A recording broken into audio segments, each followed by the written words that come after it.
প্রশ্ন, বিজ্ঞান ও ধর্মের ক্ষেত্রে প্রাচীন মিশরীয়দের অবদান আলোচনা করো।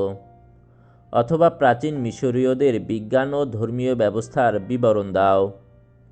ভূমিকা: মিশরীয় সভ্যতা বিশ্বের প্রাচীনতম সভ্যতা। মিশরের নীল নদের অববাহিকায় এই সমৃদ্ধ সভ্যতার উন্মেষ ঘটে।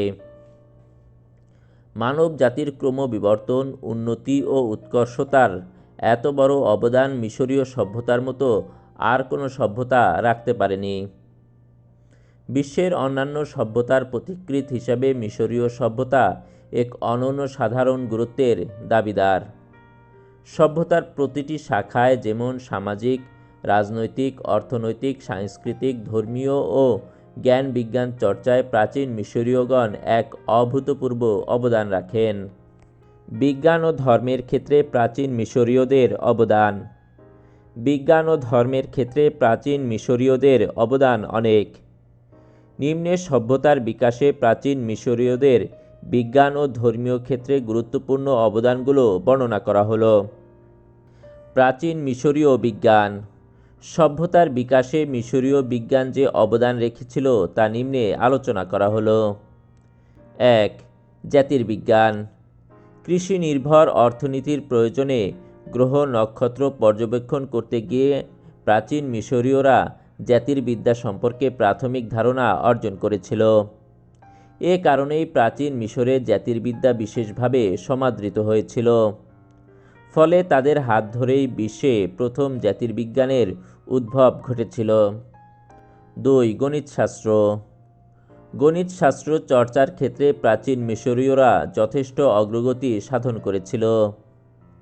বস্তুত নীল নদের অধিবাসী প্রাচীন মিশরীয়দের প্রধান পেশা ছিল কৃষিকাজ। আর যারা কৃষিকাজ করত তাদের বিভিন্ন ব্যাপারে হিসাব নিকাশ করতে হতো। এভাবেই তারা গণিতশাস্ত্রের উপর প্রাথমিক দক্ষতা অর্জন করেছিল। ৩. চিকিৎসা বিজ্ঞান। প্রাচীন মিশরীয়রা ছিল চিকিৎসা বিজ্ঞানের অন্যতম প্রতিষ্ঠাতা। তবে প্রথম দিকে মিশরের চিকিৎসা সংক্রান্ত ধারণা অনেকটা কুসংস্কারাচ্ছন্ন ছিল। এ সময় চিকিৎসা বিদ্যা ছিল ধর্ম ও জাদুবিদ্যার উপর প্রতিষ্ঠিত। ধীরে ধীরে তা বিজ্ঞানসম্মত রূপ লাভ করে। তৃতীয় রাজবংশের প্রতিষ্ঠাতা ফারাও জোসাসের উজির ইমহোটেন ছিলেন একজন চিকিৎসক। তিনি একাধারে জ্যোতির্বিজ্ঞানী ও স্থপতি ছিলেন। চিকিৎসা বিদ্যায় দক্ষতা অর্জন করেছিলেন বলে পরবর্তীকালে তাকে দেবতা জ্ঞান করে অনেকে পূজা করতে থাকে। ৪. রসায়নশাস্ত্র। মৃতদেহকে সতেজ রাখতে গিয়ে মিশরীয়রা বিজ্ঞানের একটি অন্যতম শাখা রসায়ন বিদ্যাতেও যথেষ্ট ব্যুৎপত্তি অর্জন করেছিল। মৃত্যুর পর প্রথমে তারা মানুষের নাড়িভুঁড়ি বের করে ফেলত।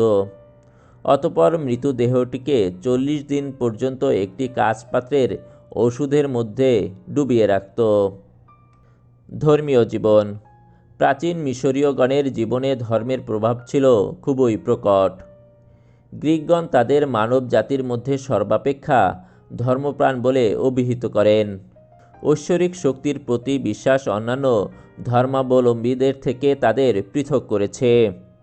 ধর্মীয় শাসন বা শুধুমাত্র পুরোহিততন্ত্রই নয়, সামাজিক, অর্থনৈতিক এবং বিশেষ করে তাদের সাংস্কৃতিক জীবনে ধর্মের অনুশাসনের প্রতিফলন দেখা যায়। নিম্নে তাদের ধর্মীয় জীবনের বৈশিষ্ট্যসমূহ আলোচনা করা হলো। ১. আমনোরে ও ওরিসিস। প্রাচীন জাতিসমূহের মধ্যে মিশরীয়গণই প্রথম ধর্মীয় বিশ্বাসের প্রচলন করে। তাদের প্রধান দেবতার নাম ছিল আমনোরে। কৃষিভিত্তিক ও নীল নদের উপর নির্ভরশীল মিশরীয় সভ্যতার অপর একজন দেবতার নাম ওরিসিস। তাকে নীল নদের দেবতাও বলা হয়। কথিত আছে যে ওরিসিস তার ভ্রাতা কর্তৃক নিহত ও তার দেহ খণ্ড বিখণ্ড অবস্থায় নীল নদে নিক্ষিপ্ত হলে তার পত্নী আইসিস সেগুলো সংগ্রহ করে জোড়া দেন। এর ফলে ওরিসিস নীল নদের দেবতা হয়ে ওঠেন। ২. একেশ্বরবাদের ধারণা। মিশরীয় সাম্রাজ্যের যুগে পুরোহিততন্ত্র যখন চরম স্বৈরতন্ত্রে রূপ নিল এবং ধর্মবিশ্বাসের প্রতি আঘাত হানল, তখন চতুর্থ আমেনহোটেপের নেতৃত্বে একটি ধর্মীয় সংস্কারের আন্দোলন শুরু হয়। তার হাত ধরে মিশরীয় সভ্যতায় একেশ্বরবাদী ধারণার বিকাশ ঘটে। পরিশেষ, উপরোক্ত আলোচনার পরিপ্রেক্ষিতে আমরা এ সিদ্ধান্তে উপনীত হতে পারি যে মিশরীয় সভ্যতা মানব সভ্যতার প্রধানতম পথিকৃৎ। এ সভ্যতার ব্যাপ্তি ছিল বিশ্বব্যাপী। ইউরোপ তথা সমগ্র বিশ্ব যখন বর্বরতার অন্ধকারে নিমজ্জিত, তখনই আলোর দিশারি হিসাবে মিশরীয় সভ্যতার উন্মেষ ঘটেছিল।